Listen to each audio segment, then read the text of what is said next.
reacting to the one and only mixed pop group NMIXX. Chain, jump, let's go. Big wave, big wave. NMIXX's Crescendo is a pre-release single from their 2026 EP Heavy Serenade that focuses on the theme of being consumed by a passionate new love that makes the rest of the world fade away. Terms. Yeah. This is so interesting. Passion. And their photo shoots are on a staff. Oh, that's so cute. I hope to see classical instruments. They did this one for us. You know what would be cool if the whole song was one big crescendo? Bolero. Like yes, it has to get progressively slightly louder the entire.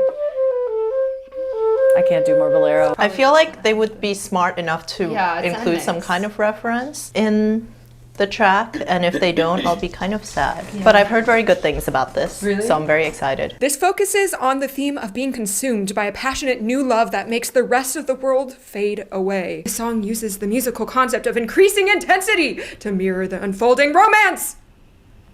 You guys get what I'm doing? I don't. With my delivery? What is she? It's like when she goes like from really like soft to like really loud.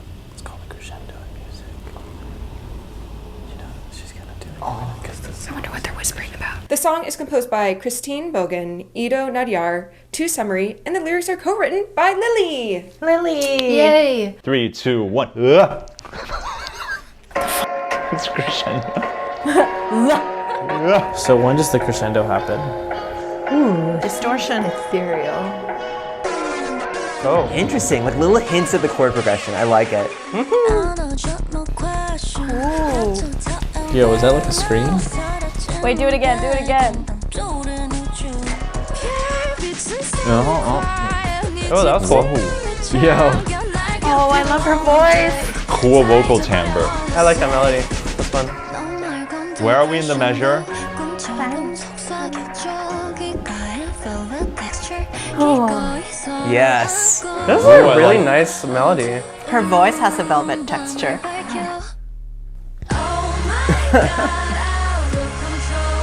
Huh. Oh. This is going in so many directions. Yeah. Oh. That's an interesting technique. I hated that. This sounds like Cheerleader by St. Vincent.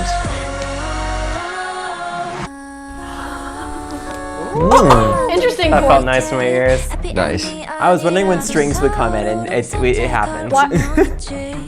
This is crazy. It sounds like it's rushing, but it's not rushing. Oh, it's so interesting. Whoa, harmonies. Oh. Crunchy. The really bad boy? Ooh. I love that sound effect. Was that like a low piano note? Just like a... I like deep and shallow as like a kind of timbre of words. Oh, what? Oh. Dude, nice. It's like very dark. yeah. Got the marching band. Okay, there's a. Oh my god, I can lento for you! That's tempo. That's not, but I get it. What are you talking about? You're so valid. Wow. We're free falling.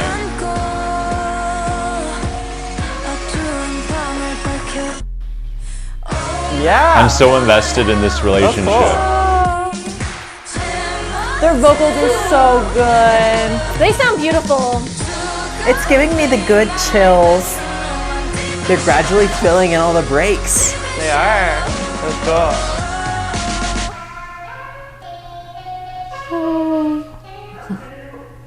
Guys, I love that so much. Okay, that was awesome. Very interesting. I honestly am a little bit speechless. Like, I just feel like that was really like an experience more than a song. I don't know how cohesive the song is for me after a first listen, but yo, that's Kind of episodic. yeah. There's too much to talk about in this. There's so much. I feel like I need to just like hear that entire thing again and not freak out this time. It was just like being loud over and over. And I think the first time we hit that silence, we went, Yeah. Was that like, I mean, there's probably several aspects of Crescendo, but that was just one that like every time the break stopped, it would like, there would be more stuff going on in there. Not necessarily a crescendo, but like in terms of like what the overall like effect of the song, I felt like it was like spiritually crescendo. Okay, I didn't really feel crescendo, But I felt everything else. but I felt rubato. This is kind of more like a typical song form with verses and a chorus, and not like a through composed, like straight shot to the end. Which you were hoping to have? I wasn't gonna expect that. Okay. But I'm just saying. The usage of crescendo is like less louder and more. This is wind ensemble 101. You don't want more volume, you want more depth. And yes, because they want the rest of the world, the things going on in their life, to decrescendo, diminuendo. Wait, did they say decrescendo in this? Oh, there it is. Everything but you, everything, decrescendo. Diminuendo wouldn't have fit in that syllable count. It makes the juxtaposition like word-wise make sense. So it's decrescendo, crescendo. So that I think that just like literarily makes more sense. I was kind of thinking something interesting about this is that it has a lot of musical terms, but it doesn't text paint with them all the time. I don't think it's text paint. It's just more of like a metaphor. A metaphor, yes. Because it wasn't really painted per se. Yes. But I think they showed it in different ways musically. I would say that I wish it was painted a little bit more in the actual musical style. I found that kind of interesting. Like anytime they would talk about crescendo, the line kind of stayed the same. Or like similar with the decrescendo. I mean, they may have gotten like a little bit quieter, but it didn't necessarily feel like a decrescendo. No, I just felt a lot more like large contrast between soft and loud. Yeah. So like there's a soft texture or a light texture, and then all of a sudden, bam, we're loud. But subito forte wouldn't be a good title of a song. Yeah. But I think if we're taking crescendo very literally as a gradual increase in volume, volume then they're not technically doing that. But I like the metaphor. Yes. But they are doing it literally, literarily. Literally. Yes, in the lyrics, it does make sense. Can we re-listen to that? Everything, all of it? All at once. It's a lot. There's only one song, but yes, all at once. I got you. Oh, see, that makes so much more sense. Yeah. Lo-fi. It's like true That's so lo-fi. pretty. It's not. That's also. This whole intro is so enticing. This is so cool.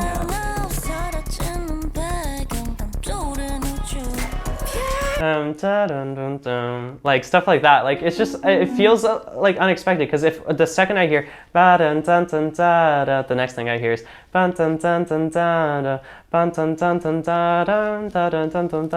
right. That's kind of the melody that immediately pops into my brain and what I'm expecting to hear going forward. But what I actually hear is, and what that kind of gives me is like, whoa, oh wait, that's not what I was anticipating.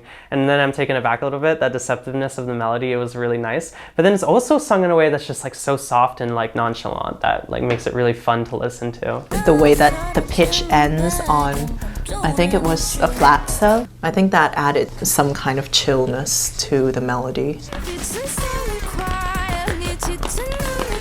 This was so weird.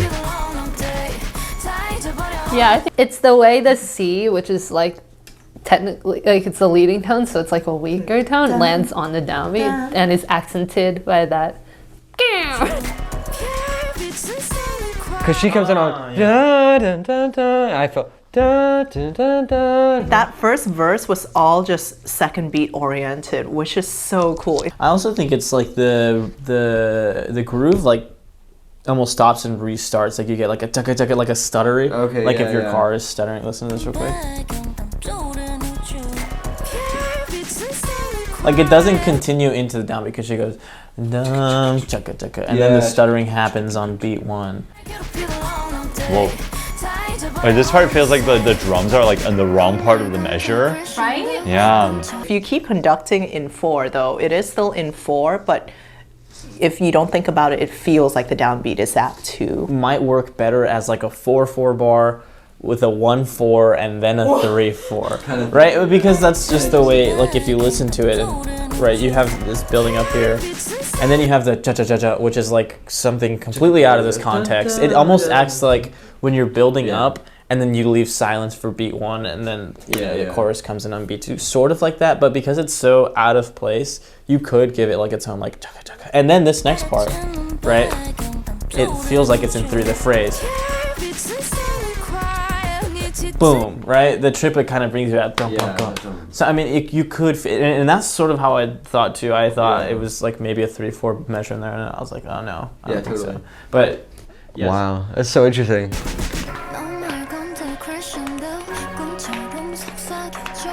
See, I think what it was her interjection there feels like it should be a beat 1 for me. So, and with all the other rhythmic shit that's happening, it was just like, I don't know why it threw me off. What I love so much about Sullyoon's part, and then it happens one more time later, is like how the first time the phrase ends and the second time she like ties over the F, and it's just so beautiful when she ties it. Ah, that's so good. And the first time she goes like decrescendo, like oh, and then the second time it's like hit right on, and the way she like vibrates on it, oh, chef's kiss. I don't know about that like watery synth. I wish there was a little more of that like a stringy texture. Is there a bar of 2/4 somewhere? Yeah, can we go back? Hey. Yeah. That's nice. Little Alice in Wonderland 2/4 bar in there. That's great because there it waits for 2 beats as well. It's actually like previewing the wait. That didn't help my rhythmic confusions at all. I don't think, because I think I was tapping the beat there too, and I was like, what the fuck, where are we? It sort of acts as like a constant like hook, if that makes sense. Like with literature, like when you start off, and some people still do this like professionally, but like you have a hook in your thesis, right? Like this is what's going to grab the audience to really pay attention to your piece of work that you're writing or whatever. And it's sort of like that, but like almost constantly. You know what I mean? So like they start off with the hook and they get us, and then there's one spot where it's like throws us off. We're thinking we're in 3/4. It's like, oh, okay, they got my attention again. Okay, it's kind of steady again. Oh, we're in halftime. They got my attention again. Oh, this is an augmented chord. Oh, they got my attention again. Oh, this is a little quicker. Oh, they got my... So it's like constantly like making sure you never get away from the music and you're always actively like in it, if that makes sense. So that's what it added for me, at least. Chorus, it's not something that I haven't seen before. There's been plenty of artists who explore this like really like boom, boom, like it really does well on stage. Like live, something like that would really kill. Also, it's just like the kind of the grandioseness of it. Like it sounds far away. Within the instrumental itself, the sound was really expansive, and I think there's a lot of low frequency and high frequency, plus a lot of reverb, which always gives this large ethereal feeling. I think Brahms knew that when he was composing, because he'll always have these, when he's trying to achieve a heavenly effect, like this here, it's always like a really low note and a really high note, and there's pedal. So it gives you this large, expansive space-like feeling, which I think is also the technique being used here in the instrumental. I thought it was really effective here, because it like really broke up the texture from before, and it also returned each time. And while we did add elements to it over time, the same framework, the foundation of the chorus was the same.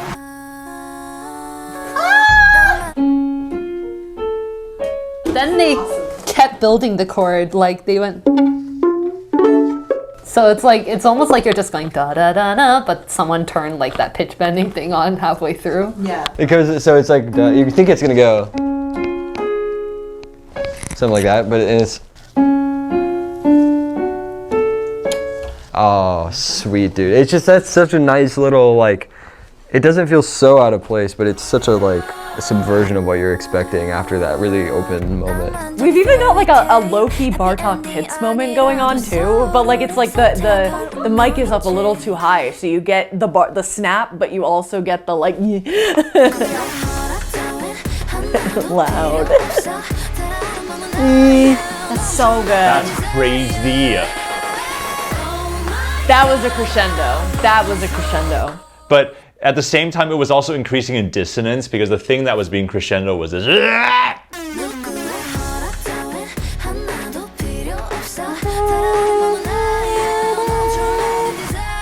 it just going up chromatically? It starts from a triad place. And then it goes up to a tritone. And then yeah. Da, da. Yeah, and then eventually, wow. Anyways, we have these clustering chords that are supporting this crescendo.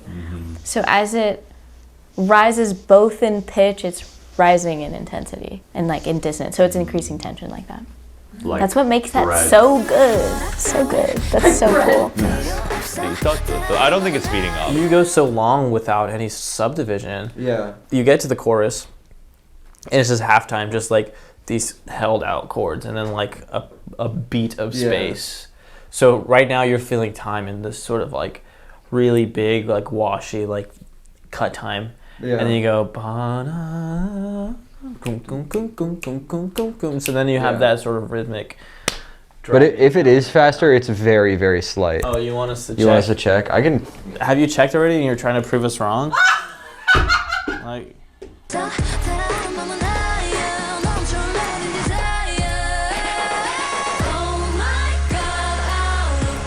There's a tempo change. Yeah. It is slower. So they have a. I think it's not in a cello rondo. I think they're just faster.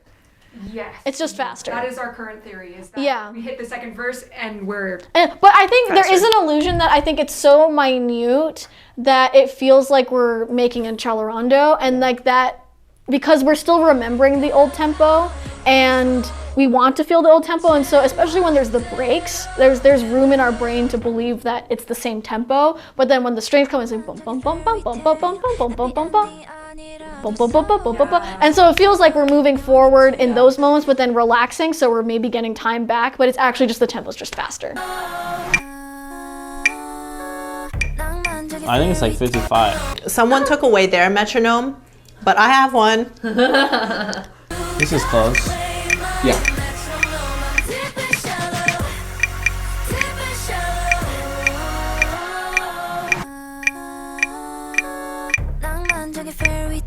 No, it is suddenly a little faster.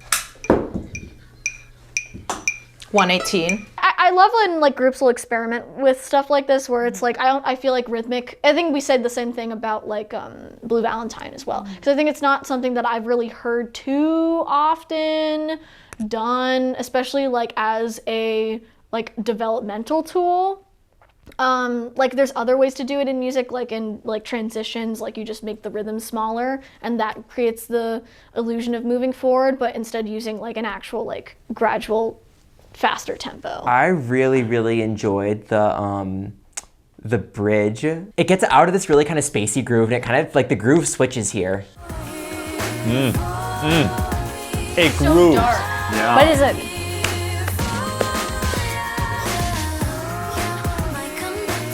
I love this like technique. It's almost Sondheimian of like the singing over the more legato like texture underneath from the other voices. Absolutely. It's very Sondheim. Sondheim is like particularly important for musical theater, and like how he'll layer these like massive like quartets and like big ensembles and stuff like that with lots of singing over each other. It's like these huge waves. It's almost inspired by like opera quartets and trios and stuff. And it's really cool. Yeah. I also like it was emphasizing different chords within the key. So instead of hearing a 1 chord and then a 3 chord and then a 3 minor chord, 4 major chord. But then here the chord progression is it starts on a minor 6, which is very different. It kind of feels like we're entering a new space, but then we kind of end up resolving it in a more of a normal way. Yeah, it kind of feels for a second like we've gone to B minor or B flat minor, but I don't think it's different enough to the point where like I would say it's a true key change. Whoa, I like the key signature of D flat. I don't know, it really fits. It's like very flatsy. It's a lot of flats.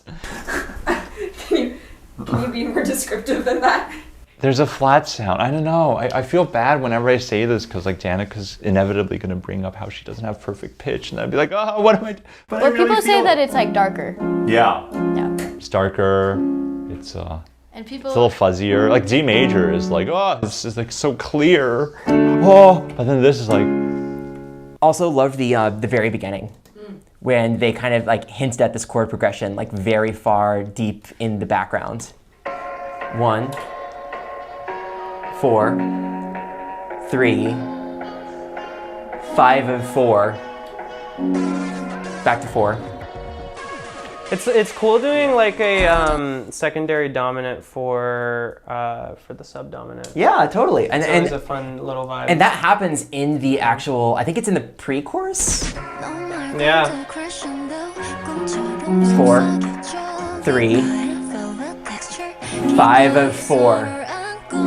That's like a really rare type of progression. Yeah, it is. The reason why it feels kind of strange to me and why it feels very new is that those secondary dominants have a lot of pull when they take you to a new place, but we already have heard the 4 chord in progression because it's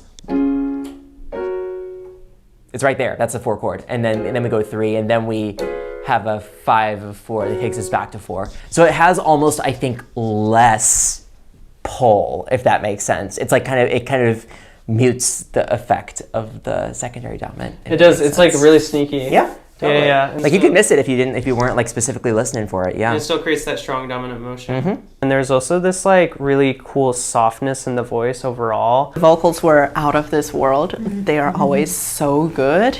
I love Lily's tone so much, the way that it feels really strong and precise, but there's also so much delicacy to it. The texture of all their voices ranges anywhere from this like really nice, like soft, very feminine sound to going to more like bitey and forward and like piercing sound in the chorus and stuff. And it has a lot of variety in between, and it just sounds like really soothing at times and also really like feminine rage, you know? This part is gorgeous, and I think Sullyoon might actually have my favorite voice in NMIXX. Personally, I just like it's so sweet, so dolce. If I like take some words out of their playbook, like so dolce. New pickup line. So I can lento for cantabulate. you. Great, yeah. Hopefully we'll be reacting to more tracks off of their EP, but I will be in Japan when they do release this. So. Where are you going? Tokyo, and then Kyoto, and then Seoul. Nice. Oh. Woo! Wait a minute, Soul's. Oh, that was an interesting spot to drop it. Oh, this section's coming to life. Oh yeah, because they're in mix. Yes, sir. NMIXX, what does the N stand for? Nebraska.